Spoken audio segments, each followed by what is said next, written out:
immediately staking central territory, opening diagonals for queen and bishop development. Instantly establishing a central pawn imbalance, Sicilian defense immediately contests the e4 pawn and signals an intention for dynamic, unbalanced play. Developing knights toward the center often forces Black's hand, aiming for piece activity and immediate pressure. Solidifying the center and preparing for the king's Indian setup, this move champions a flexible pawn structure.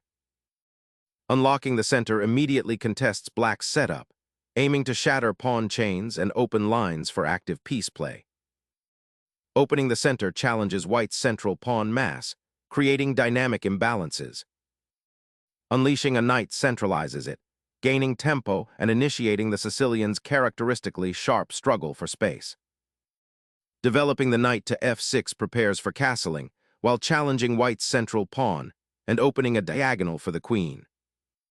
Developing the knight to its natural square, nc3, now allows White to prepare for castling while keeping flexible options open in this Sicilian defense. Developing the knight to a natural square, this move prepares to contest the center and supports pawn advances.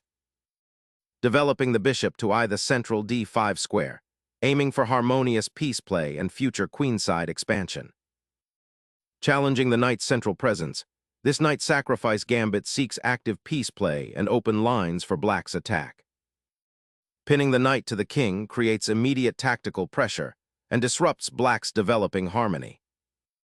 Exposing the king's diagonal by sacrificing development, a risky gambit that opens lines for attack but leaves the queenside exposed. Liberating the knight creates doubled pawns, weakening Black's pawn structure considerably on the queenside. Black just gave up the queen for a bishop and knight, creating a significant material deficit that will be challenging to overcome. Capturing the queen opens a clear path to victory, sacrificing material for overwhelming endgame advantage and a king exposed to attack. Relinquishing castling rights, Black's king ventures into the center, exposing its vulnerability to the looming knights.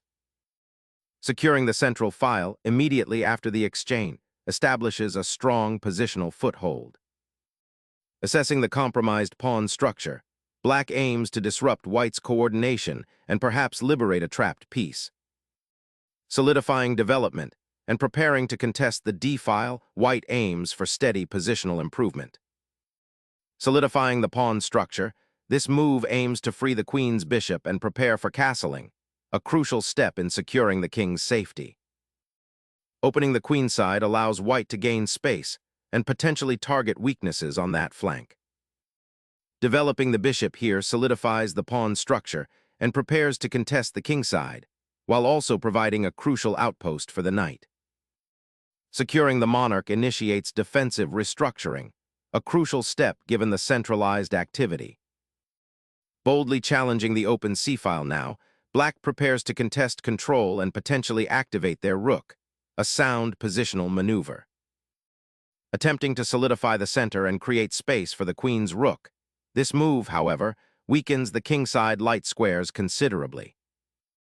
Fortifying the king's pawn shield and preparing to potentially contest the d-file feels like a solid, albeit passive, defensive posture, reinforcing the existing pawn structure. Preparing to activate the rook on the central file, aiming to contest key squares and enhance piece mobility. Shifting the king away from the d-file creates some breathing room for the queenside while seeking a more secure shelter.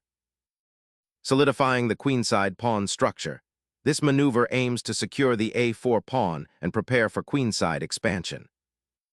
Shifting the king to a more centralized square offers improved defensive coverage and prepares for potential queenside operations. Repositioning the knight to d1 is a cautious maneuver, preparing to redeploy for a more active role in the center or potentially on the kingside later. Finally, Black begins to unlock the queenside pawn potential and challenge White's central control. Opening the d-file suddenly creates immediate complications for Black's exposed monarch. Conceding central space, Black aims to solidify their pawn structure and prepare for a more active piece deployment. Consolidating piece activity, the bishop now eyes the queenside, potentially influencing pawn breaks. Unleashing a forceful check, black disrupts white's centralized pieces, seeking active counterplay.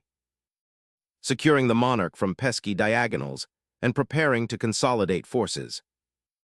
Mobilizing the rook to the open e-file is a strong initiative, aiming to disrupt white's central pawn structure and exploit the exposed king. Exploiting the opened f-file offers a path to pressure black's kingside, aiming to disrupt their development. Opening the e-file now demands attention, potentially developing the rook for more activity. Securing the e2 square with the rook finally offers some much-needed defensive solidity. Exchanging rooks simplifies the position, aiming to exploit the doubled pawns and open files. Doubling rooks on the central file solidifies control and prepares for an assault on black's vulnerable king. The bishop aims for a powerful central outpost, pressuring white's structure and eyeing the kingside. Solidifying the bishop's central presence after exchanging minor pieces offers better control of crucial squares. Cracking open the queenside now aims to liberate black's pieces. Securing the queenside by widening the pawn chain establishes a crucial foothold.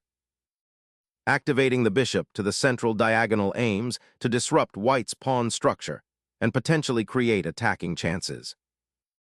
Unlocking central space with the knight's re-entry aims to disrupt black's pawn structure and create new attacking possibilities. The bishop now eyes the vital a4 pawn, a potential point of weakness after white's recent king safety preparations.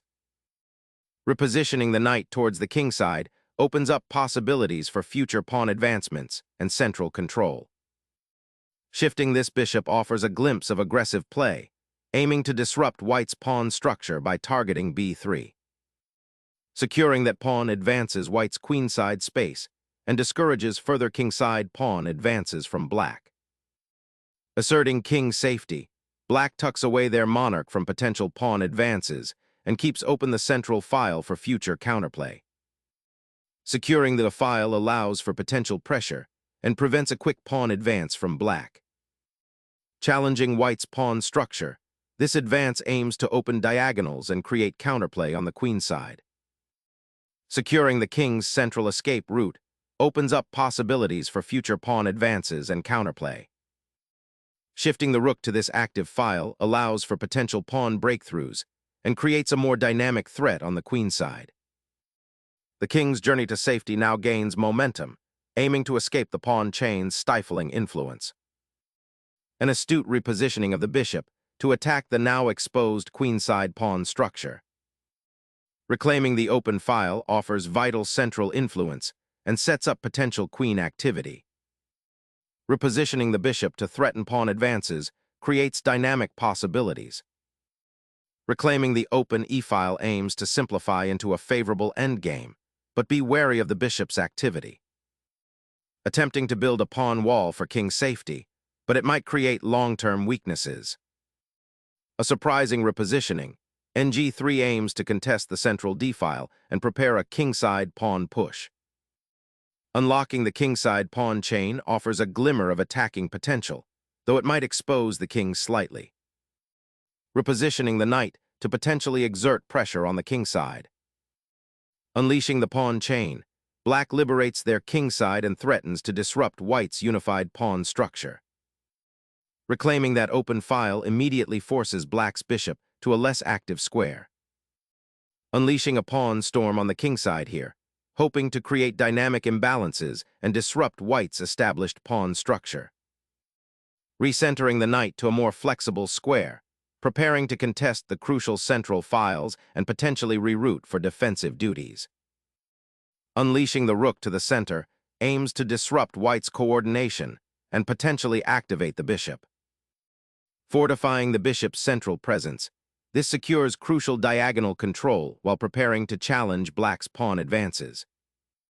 Reactivating the g-file opens a direct assault on white's vulnerable king. The rook's repositioning aims to exploit the open files and challenge black's central pawn control, creating potential pawn breaks. This pawn thrust creates dynamic counterplay on the queenside, aiming to dislodge white's entrenched pieces and open lines for black's rook. Unlocking the c-file with the bishop frees up the rook for potential action. Initiating pawn storm to liberate the beleaguered rook and create counterplay. Anchoring the bishop here solidifies central control, preparing for pawn advances on the king side. Unleashing the pawn storm, a desperate attempt to disrupt white's consolidating position and create dynamic counterplay.